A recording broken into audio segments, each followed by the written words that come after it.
Morning, everyone. I'm just going to wait for a few more people to hop on and then we will get cracking in about a minute or so.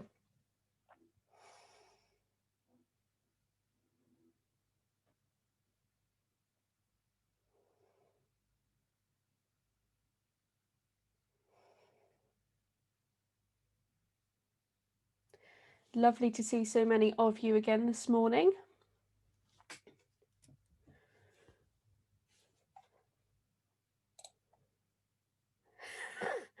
Thank you, Marco, for realising that I've got an elf hat on.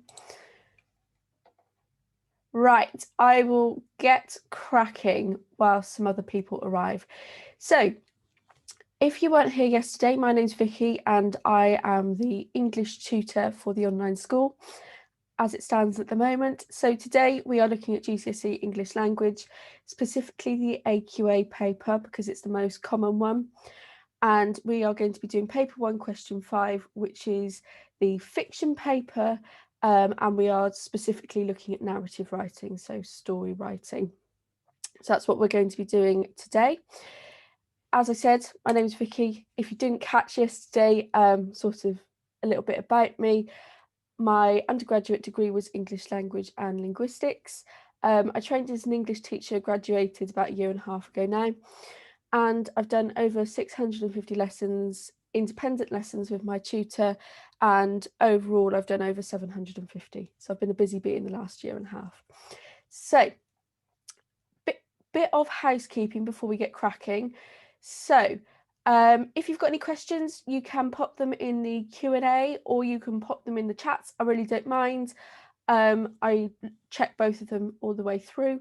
So if you've got any questions, put them in there. Can we please make sure that what you are putting in there is actually related to English and the topic, just so I don't spend lots of time going through things and it turns out that you're not actually asking me a question.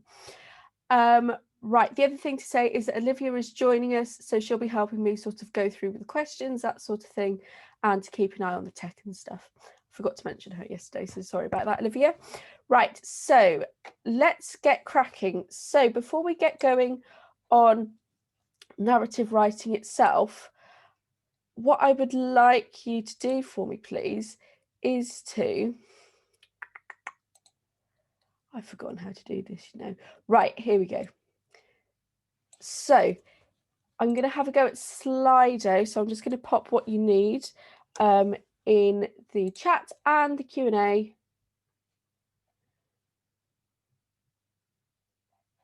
And, oh, I can't put it in the Q&A section, can I? No, I can't. Right, so it's in the chat what you need. So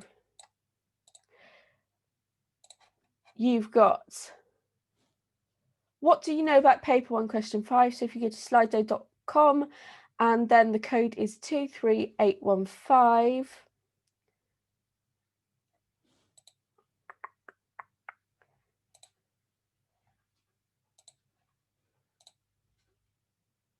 Ah, there we go. So I think I've got it cracking now. So if you go to there, then things should start popping up. Yep, so we've got creative writing, absolutely. I'm missing a trick here. What am I missing?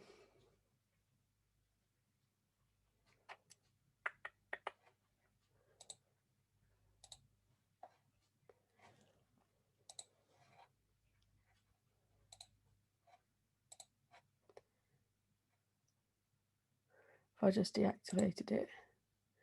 No, it's still going. It's all right. What am I missing here? There's something really obvious that I am missing and I can't work out what it is. But I can see your results anyway. Right, so creative writing, fiction, picture cards, descriptive writing, writing about setting, not an essay, no. You could talk about pathetic fallacy. If you don't know anything about it, that's absolutely fine because that's what I'm here for. Absolutely right that this is worth half of the marks on the paper. Story sentence starter, yes, absolutely. That's fantastic. 45 minutes, that's brilliant as well.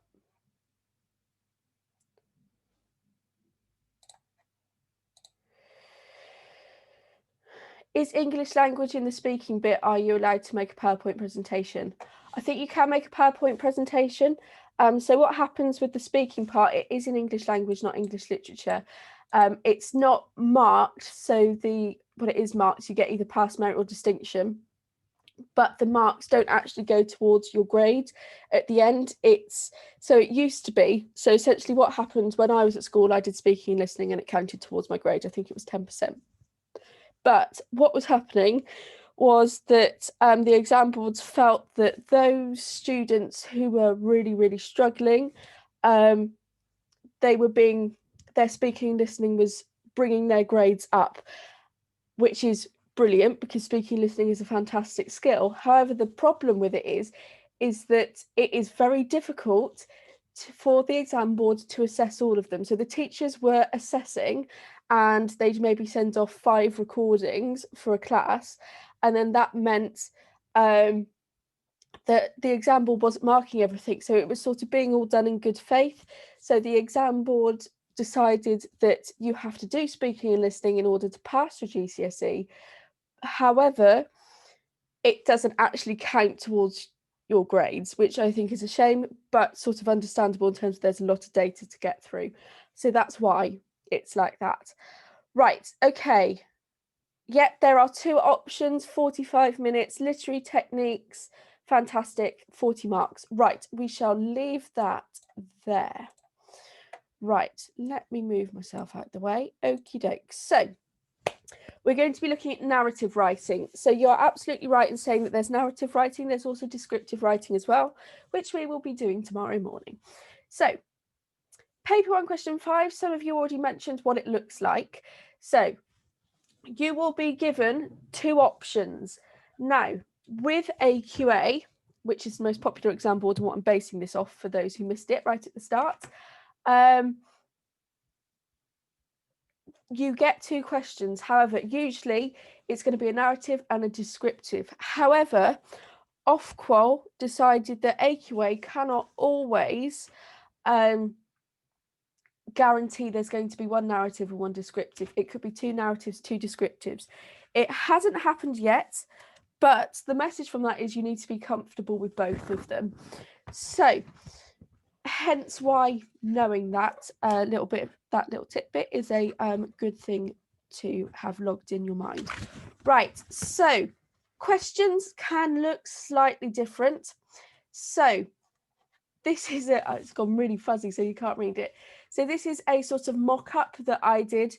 So question 5, you've got write a description of a jungle suggested by this picture and write a story about a time when things went wrong.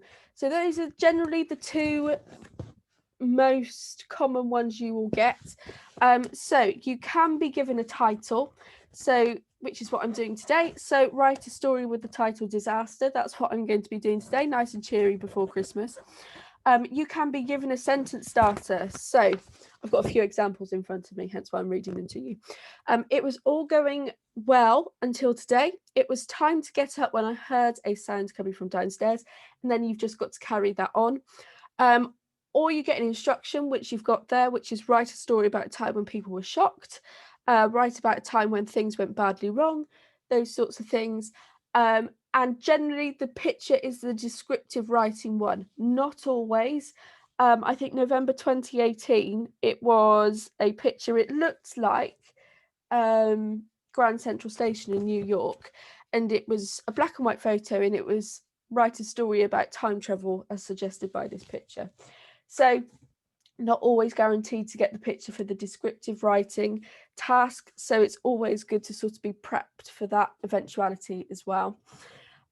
Sometimes it can be the narrative writing where you get a picture. So in terms of what you need to include, you are being marked on 2 separate things, 24 marks on content and organisation and 16 marks on technical accuracy. And I'm going to go through what those mean in a moment. What I'd also like you guys to do for me, please, is if you've been taught paper 1, question 5 already at school, can you let me know what your teachers have taught you to do in terms of approaching this question? 1, because I'm interested and I'm nosy. And 2, it will be interesting to respond to them. Right, I think they all have speaking exams. Fairly sure they do. Don't they assess? Yeah, they assess the recordings if you're doing language, as I said, and you get given either pass, merit, or distinction. But the mark doesn't actually count towards your overall grade, so that's the difference. Right, how do you revise for these type of questions? I'll talk a little bit about that at the end if I've got time, but I am doing a 15-minute slot on our revision session, tips and tricks, on the 28th. So that's the one to go to if you want revision advice, rather than me repeating myself here. So let's get cracking. So a lot of teachers generally struggle with mark schemes because they're there's a little bit of interpretation to them. And there's a lot of words in here that as a student at your age, I would have absolutely no idea what it meant. So I've tried to break it down a little bit in terms of what it's asking you to do. So your content and organisation, this is your AO5. So this is the only time you are assessed on AO5, apart from on your paper 2. So you've got to communicate clearly, effectively and imaginatively, select and adapt tone, style and register for different forms, purposes and audiences, which most of that you will do naturally. And then organise text using structure, grammatical features, that sort of thing.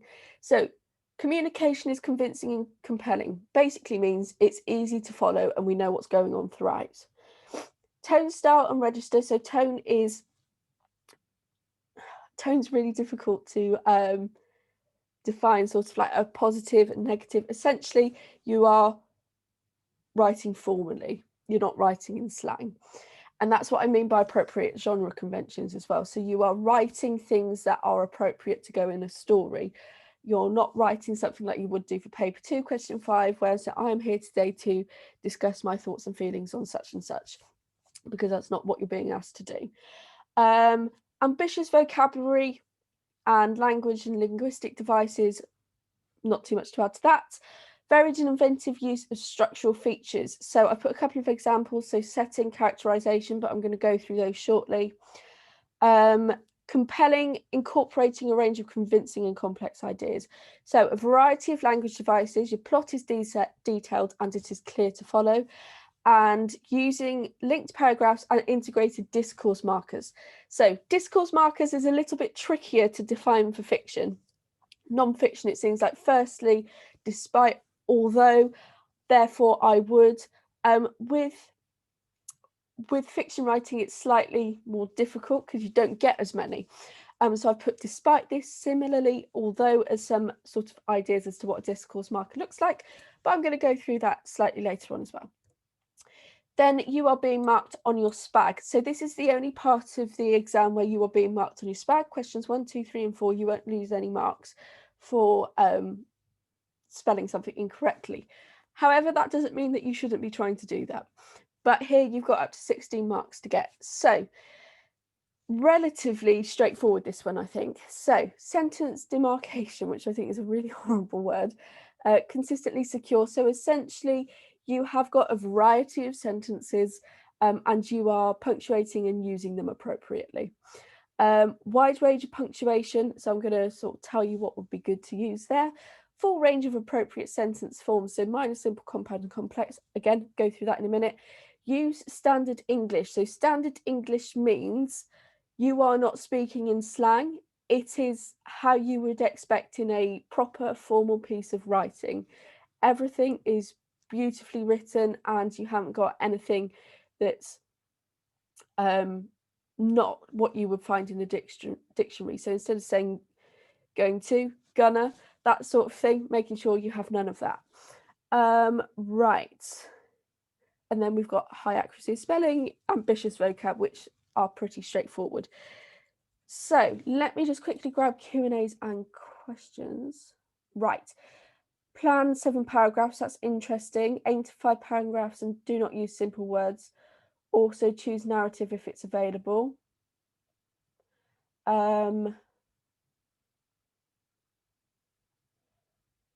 We do a wide range description of the surroundings zoomed in. Yeah, absolutely. So Oh, that's interesting. I have a scriber. Will I be marked 0 for spag?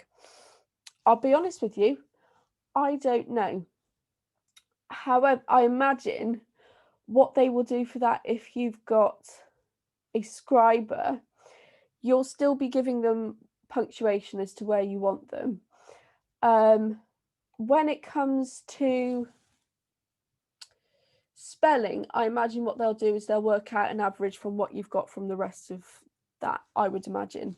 I might be wrong though.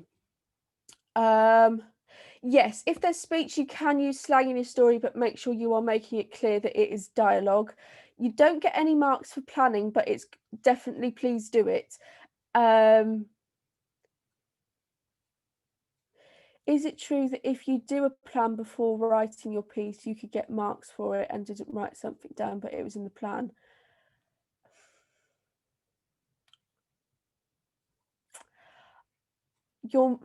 If you do get marks, they would be very, very limited, but you need to be planning come what may.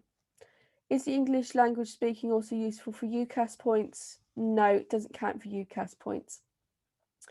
How long should you plan for? 5 to 10 minutes for this. I would say you've got 45 minutes to do all of it. I do a solid, really heavy 5-minute pen on paper, I think. Right, a scriber is where somebody writes for you. So essentially,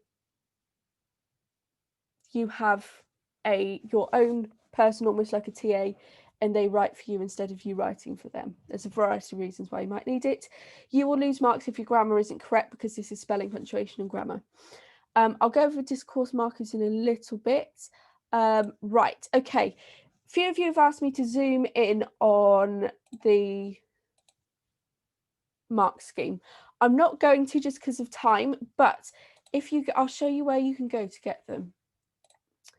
So if you go to, I'm doing AQA, so if you go to AQA, English, GCSE, English language, mark schemes, then this is paper 1.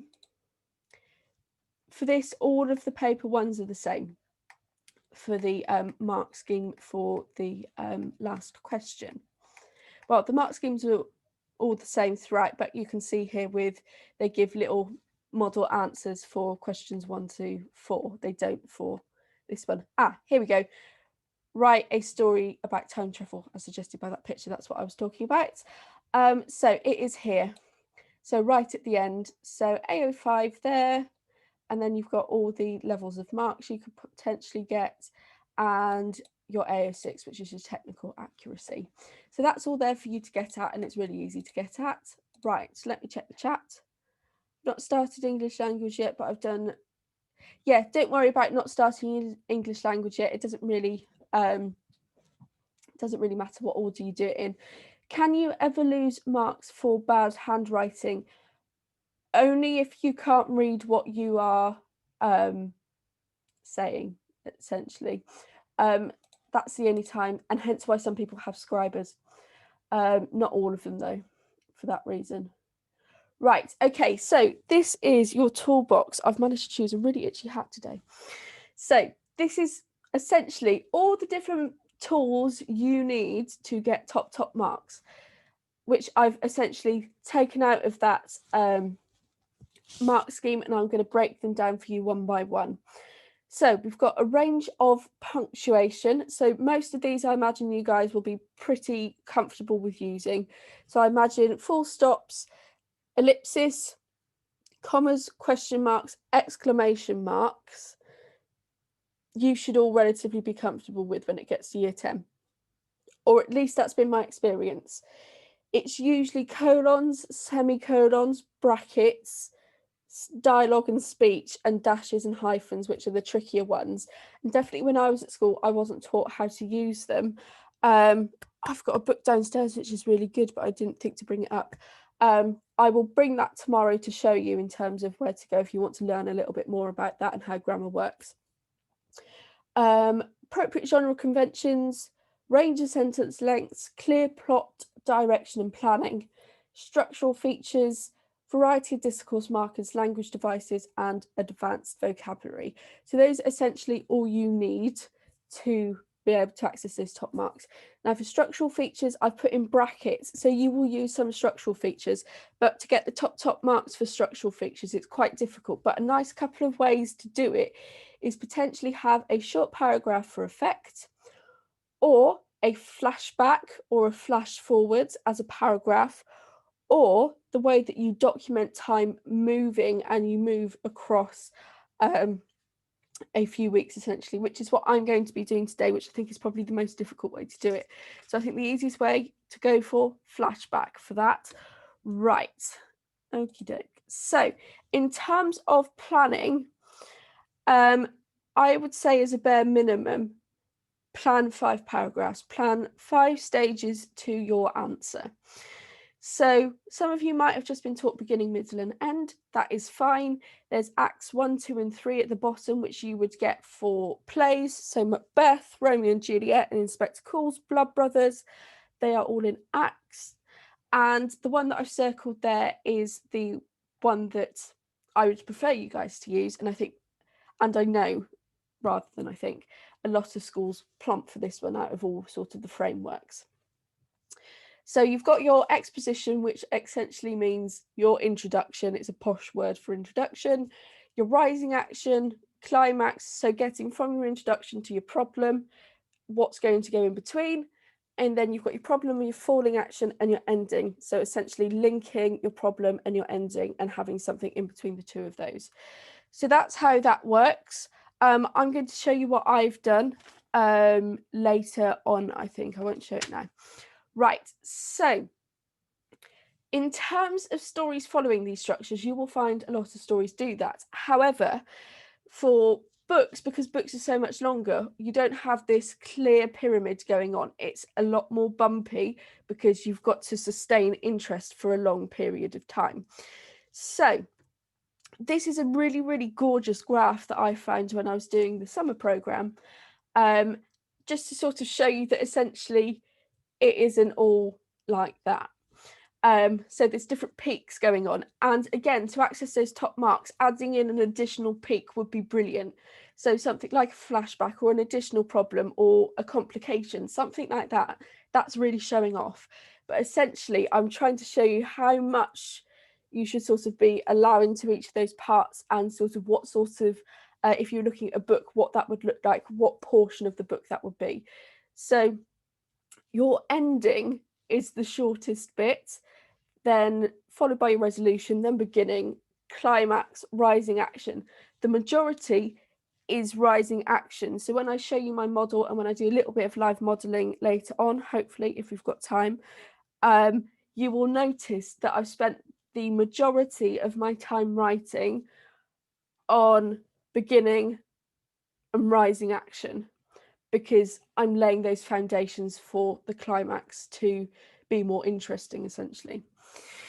Appropriate genre conventions. So this is something that you need to worry about, I'd say, more in your paper too, because you will be given potentially different formats to write in.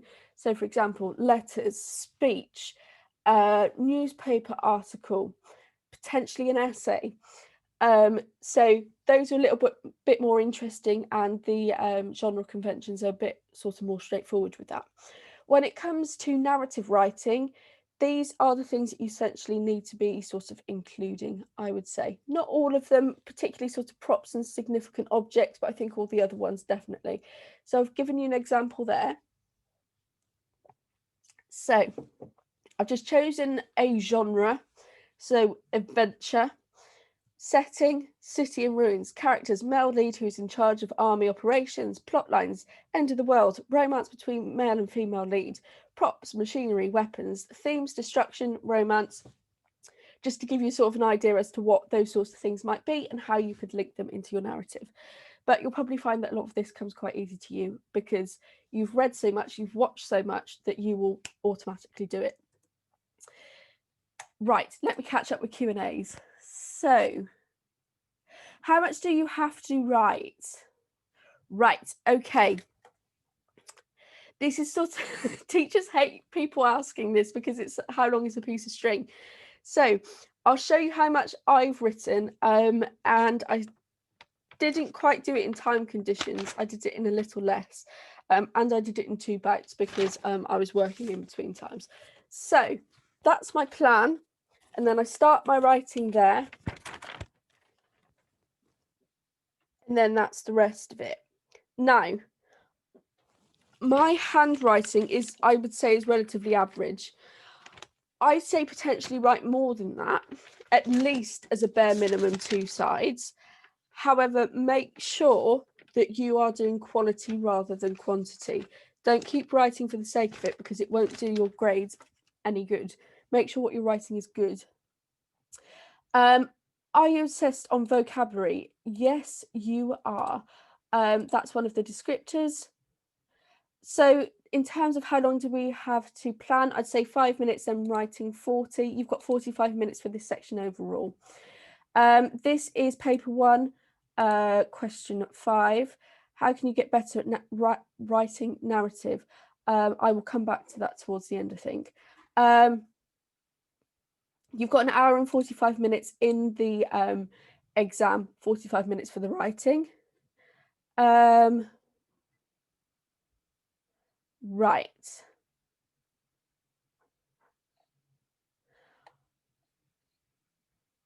I think I've pretty much covered everything that I'm going to cover at the moment, because some of the questions I'm going to be answering shortly. Yeah, discourse markers I'll be coming to. Punctuation I will be coming to. So this is my little sort of mnemonic that I use, that I stole from a lovely teacher that I worked with a couple of years ago, which is a massive range of language devices. So if you know all of these, she used to say, if you know all of them and you use all of them, you will come out of your exam smiling proudly, or proudly smiling.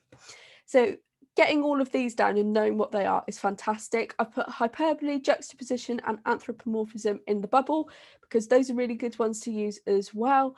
They just don't fit into proud smile. You can't have a perfect mnemonic.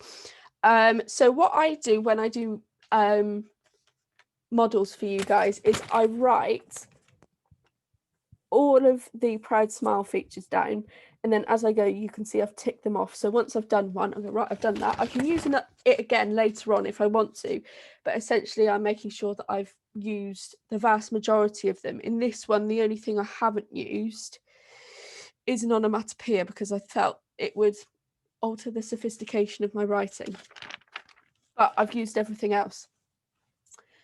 Right, so I imagine some of you are asking, what does that mean? Yeah, anthropomorphism is the big one. Right, okay. Anthropomorphism. So anthropomorphism is when you give something that isn't living a body part. So for example, table legs, that's anthropomorphism. They're not literally legs, not in the same way in sort of the animal kingdom. I do a really nice text from the start of Rebecca, which talks about a storm clutching its fingers around nature. So giving the storm fingers doesn't actually have it. Talking about trees having naked limbs. They don't have limbs, they have branches. That sort of thing for anthropomorphism. Right. Is editing very important? Yes, please edit. Please, please, please, please edit. You have extra time. How much should you spend on writing? So extra time, I think, is 12.5%, isn't it? So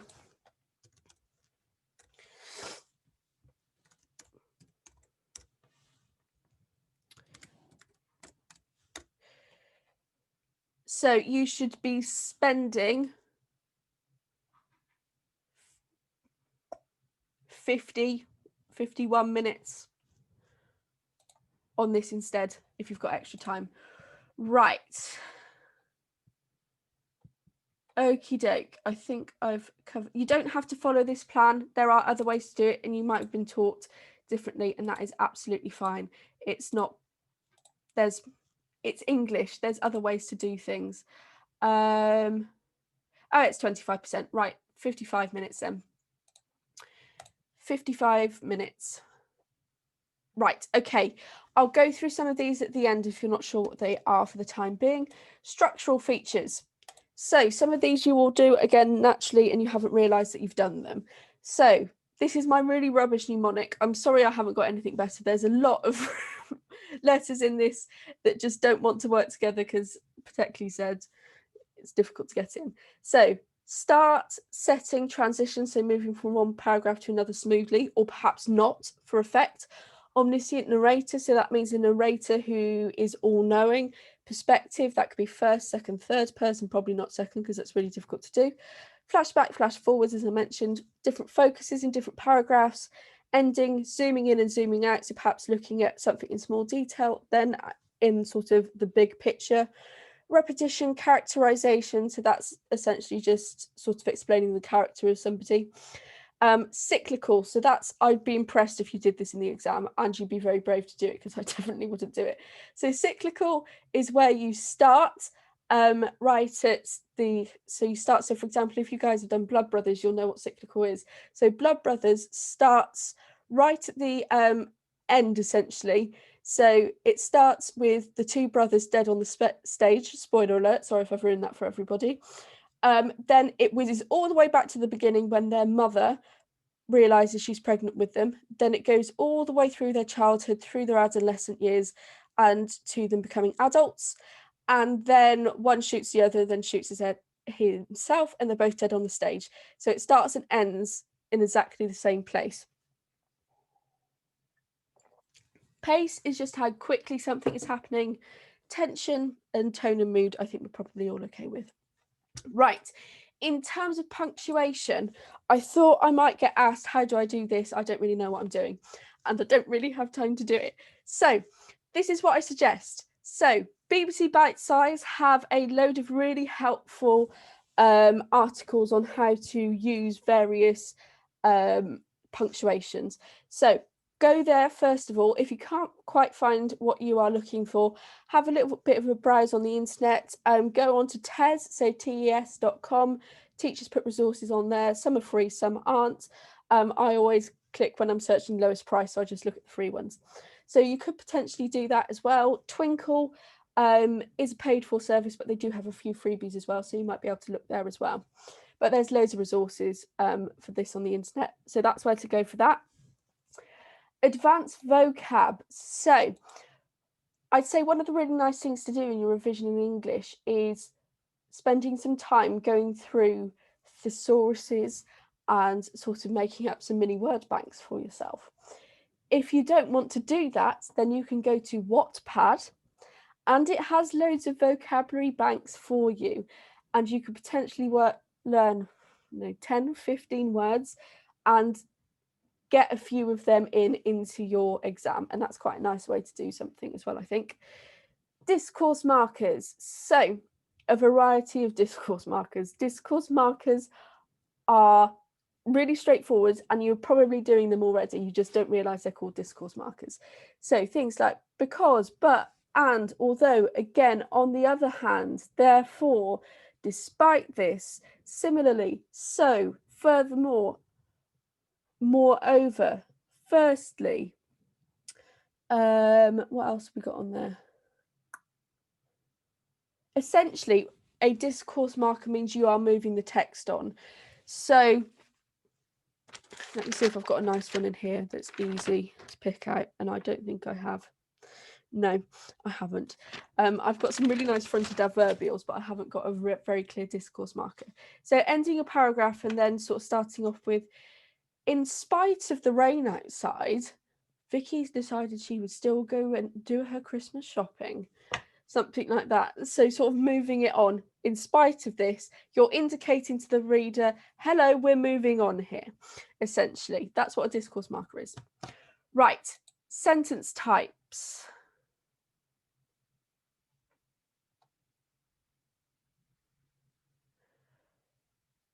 Right, bear with me.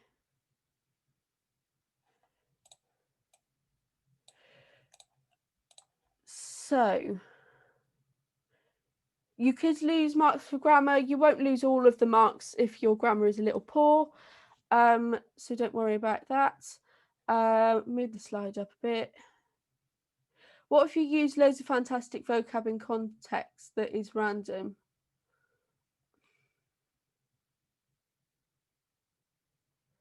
yeah, make sure essentially that what you're writing makes sense and that you're not doing something just for the sake of showing off, would be my advice for that one.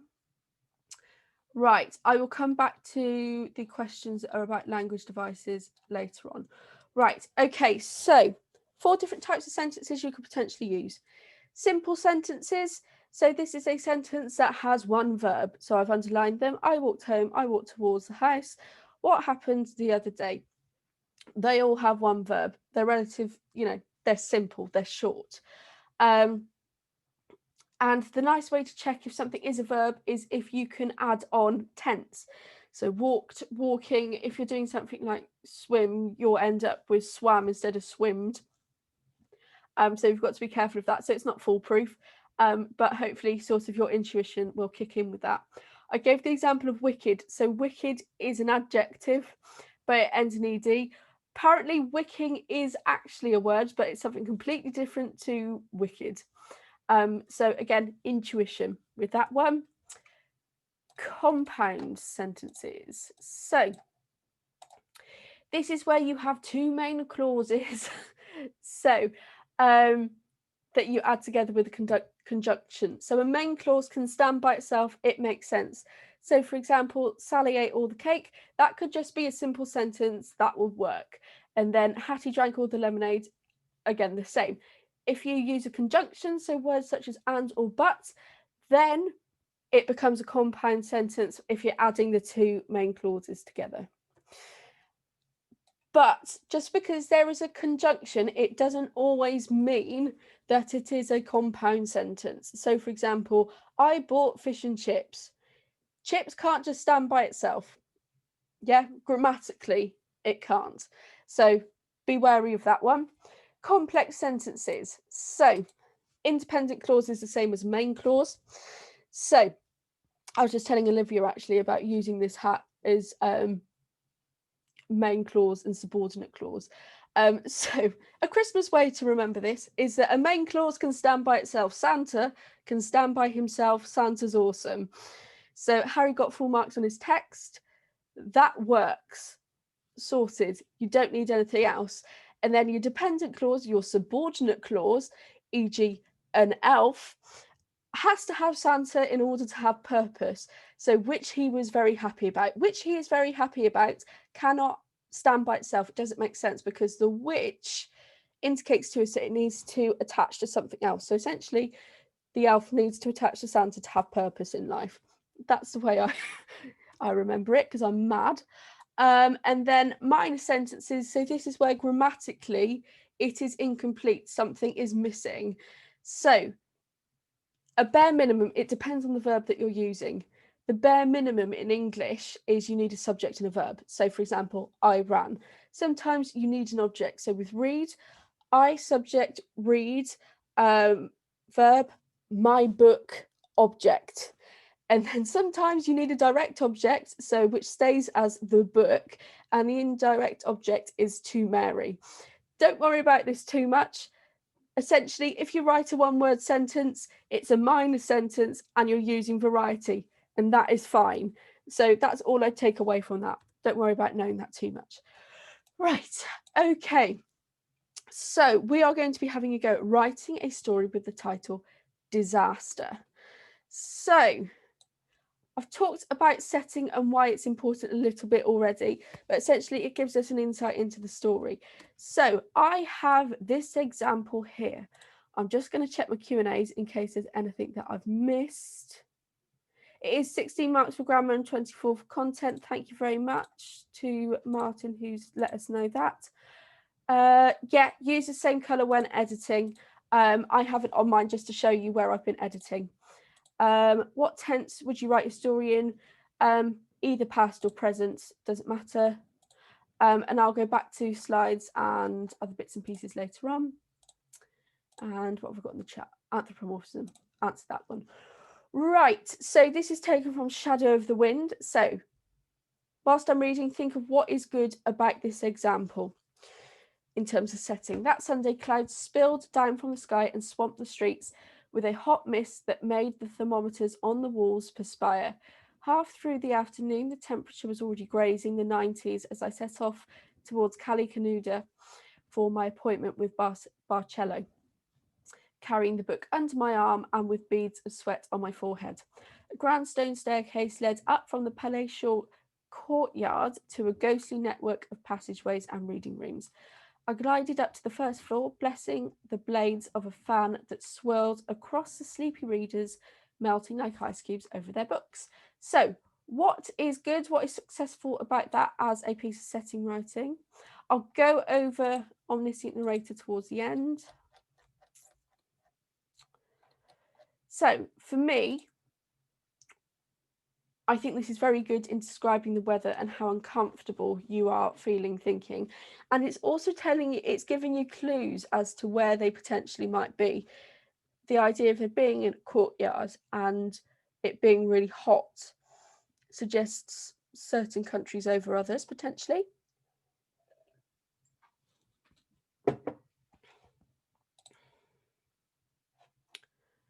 There are many metaphors. Right, clouds spilled down would be personification, and so would swamp the streets. Walls perspire would be personification. Temperature already grazing would be personification.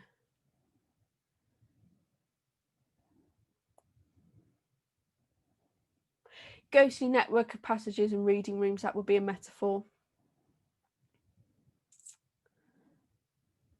Yeah, so it's mainly personification rather than metaphors in there.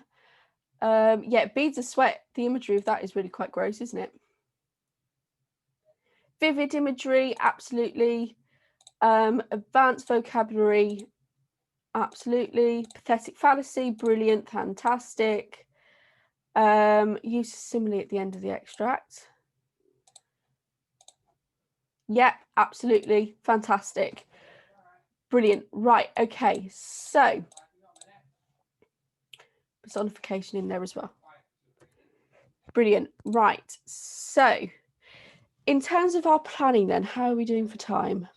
I'm going to show you my plan rather than doing it live because I think otherwise we're going to struggle. I apologise if you can hear my partner in the background. He told me he didn't have a meeting and now he does. So apologies for the unprofessionalism there. So this is my plan. I have essentially just drawn a little pyramid and I've written introduction, rising action, problem, resolution and ending. That's it. I've numbered them as well because I'm going to show you where those numbers are and how they correlate to the text and where I start them. Right, so I have spent very little time on this plan essentially. I did it super quick. And I think for you guys, you need to be spending a bit more time on this than me. Because hopefully, touch wood, I know what I'm doing. So my introduction, I've decided I'm going to focus on weather and setting. Then my rising action is people emerging out of shelters to see the impact. So I'm talking about a flood, and I haven't mentioned it in my introduction, but I mentioned it in my plan at least. And then my problem, aftermath of a flood, my resolution, realization of the amount of work to be done, and number 5, the ending, the beginning of the cleanup. Now, what's really important to do with your narrative writing is to not pack in masses and masses of action. Essentially, what you will notice with what I've written, there is very little action. I am focusing on smallish details and I'm talking about my main character, Ellie, who's 15 years old, and just sort of the scene in general. There isn't sort of a mad rush where characters are doing this, then doing that. Essentially, to get your top marks, having very little happen, but writing it well is what's really impressive. So, as you can see, I've written my proud smile before I've actually got cracking.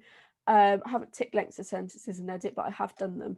So the only one missing, and metaphor as well, is onomatopoeia. So, how are we doing for time? I think we've got so many questions. I'm just going to read this out to you. I'm going to show you, well, I'm going to go through number 1, which is my introduction. And then for the rest of them, I will just read it to you so you've got an idea as to what it looks like. So, What I've done is if I've got any language devices, I've underlined it in green, or I've got the repetition of it. So I've circled those and then I've written what it is near it or next to it. I've underlined anything that is advanced vocabulary in blue and any advanced punctuation as well. And you can see where I've done a little bit of editing on some of these pages. I've written in red, and there's some corrections. Yeah, some corrections that are in red. And there's one there that I only just realised when I added it, put it up earlier. So it poured on the corrugated roof. So I'm doing, oh, what is it called? Res media. I want to do res media. It's more of a media thing rather than an English thing. Starting in the middle of the action, essentially. So not sort of saying, oh, it's a lovely day, and then there was a rain, and then there was a flood. So starting straight in the middle of the flood. So it poured on the corrugated roof, it spat on the windows, it demolished the guttering. So I've got simple sentences going on. I've got repetition. I've got a triplet because I've got 3 sentences that are very, very similar. The storm was unprecedented, the worst in 106 years. The sleepy town of Dollington was being swept away by a sea of rainwater. So relatively simple so far, although I am getting my language devices in. Those who were sensible had evacuated hours ago, but the stubborn residents were still being hauled from their homes. The roar of the small motorboats howled piercingly with the high gales as it manoeuvred through the murky river that was once a cul-de-sac. So far I haven't talked about any characters. I'm merely talking about a small portion of the setting, essentially looking out the window is what I'm doing here so far. As the stragglers arrived, they began to disperse their crestfallen misery. It was contagious. So I've got a simple sentence at the end to block it off. I've got some nice complex sentences going on in there as well. Essentially, I've talked about very, very little in that paragraph, but I've got lots of devices, a nice range of sentences, and essentially sort of my start of the setting. This is entirely focused on the setting and nothing else. Right. Towards the rear of the rescue centre, so essentially now I'm changing perspective a little bit and I'm zooming in on Ellie, which is a nice structural feature. Ellie and her family sat silently surmising the change they were about to encounter. This disaster couldn't have happened, awful English teacher mistake, at a worse time for Ellie. A bright student, weeks away from sitting her GCSEs, she had worked tirelessly to achieve her aspirations. So essentially, I've got quite a short paragraph going on in there, and then I've gone on to write it and thought, yeah, no, that needs to be one paragraph because it's too short. So I'm then using my dialogue and I'm squeezing that up to add on to the paragraph that I've just finished off. And using speech and dialogue is really, really helpful to show off, essentially, because there's 4 or 5 rules with dialogue that you need to remember to get it right. So if you're looking for your top marks, getting in a small piece of dialogue, fantastic. If you're not confident or comfortable with dialogue, then don't use it because it can trip you up really, really easily. So one to bear in mind, and definitely do not write loads of dialogue because it's difficult to hit all of those level descriptors when it comes to the mark scheme if you are just doing dialogue, because they're wanting you to mainly be descriptive. So, what am I going to do? She questioned silently. She had lost all of her hard work in the flood, but most importantly, she had lost her home. This realization dawned on her like the delivery of a dreaded diagnosis. So, I've got in a rhetorical question, a shift in perspective a little bit there by honing in on just Ellie, and I suppose sort of making it a bit more emotive. Then my second point, so my rising action. And this is where I get a little bit brave with my structural devices. I'm moving it on in time, which is where you're going to get your top marks, or a way to get your top marks for structural features. Days passed, although it felt as though time stood still. The downpour had finally come to an end, and it was now time to evacuate the rescue centre. Ellie and her family gathered their few remaining possessions and caught their first breath of fresh air for days. In silence, they walked, and sometimes waded, to the shell of their house, sick with poison. This was when their catastrophized thoughts became a reality. I still didn't say that right, but I'm not going to try it again. Catastrophized. There we go. Right. Sludge seeped through the veins of the house like a toxin. So I'm expanding on that metaphor a little bit. And what's important, and essentially I haven't written one paragraph for each. I'm letting it flow a little bit more. I'm not being really constrained with my plan, essentially. And this is fine as long as it is continuous and it has a nice flow. Ellie tentatively peered through the hole where the front door once sat. Stains 3 feet up the wall served as a marker for the treacherous water they had only just escaped. Wall-mounted pictures had suffered from condensation, distorting the happy memories the house held. This joy now seemed unattainable. However, there was a small mercy. The upstairs remained unscathed. The family trundled upstairs, dropped their belongings, and all silently understood what was expected of them. In their tatty clothes, they processed quietly and began. Council officials and do-gooders lined the streets, handing out buckets, shovels, and their sympathies. Up until now, Ellie had remained calm and focused on her task. But as she turned, the mammoth assignment dawned on her. I've used dawn twice there, and I think perhaps I should change that to something else. So, thoughts on a postcard, please, for that one. Different word for dawned, please, because I've already mentioned dawned. It took several weeks to rid the house of infestation alone. Carpets were ripped up, walls crumbled, and windows were replaced. The houses were finally habitable, but not yet home. Thankfully, after the first 2 weeks, Ellie was able to return to her studying without distraction. Her body was still heavy from the physical upheaval, and her heart still survived despite the hole the flood had created. So essentially, in terms of action, not much has happened there, but I've still focused it around a specific family and how they are dealing with that problem. I've chosen essentially the calm after the storm. The obvious thing to do would be going for this flood actually happening and people escaping. Instead, I've gone for essentially now being out of the way and being helpless, and then working out what on earth is going to happen after that has happened, which is much more challenging to do. Right, let's check Q&As. So this would be top marks. That is done.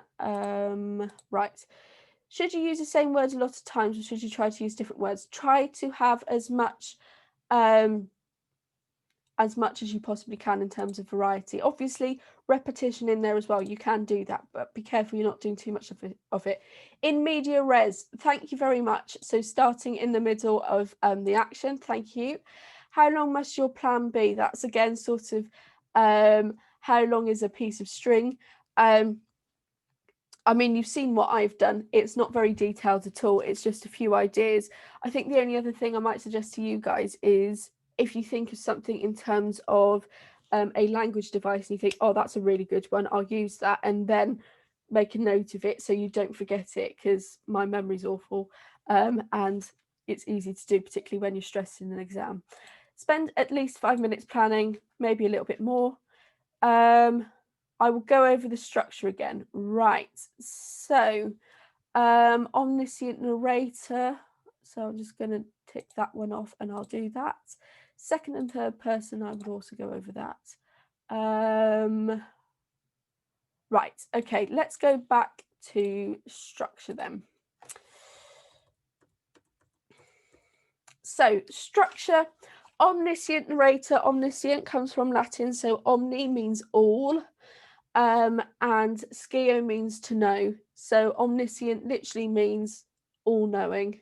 So an all-knowing narrator, so somebody that knows what is going on throughout the entirety of the text. So for example, again, Blood Brothers has a narrator, and the narrator essentially tells you what's going to happen in the rest of the story. Almost sort of, I was going to say almost godlike, but the narrator really isn't in Blood Brothers. But essentially, it's a quality of God. So all-knowing, omnipotent, all-powerful, omnibenevolent, all-loving. So that's essentially what that one means. Right. Second and third person. So first person is using I, me, we, us. So those are your pronouns. Second person is using you, which there are very, very few texts written in that because it's really difficult to do. And then third person is what I've just written in. So they, them, he, she, it, all referring to people by their names. Ellie, for example. Right.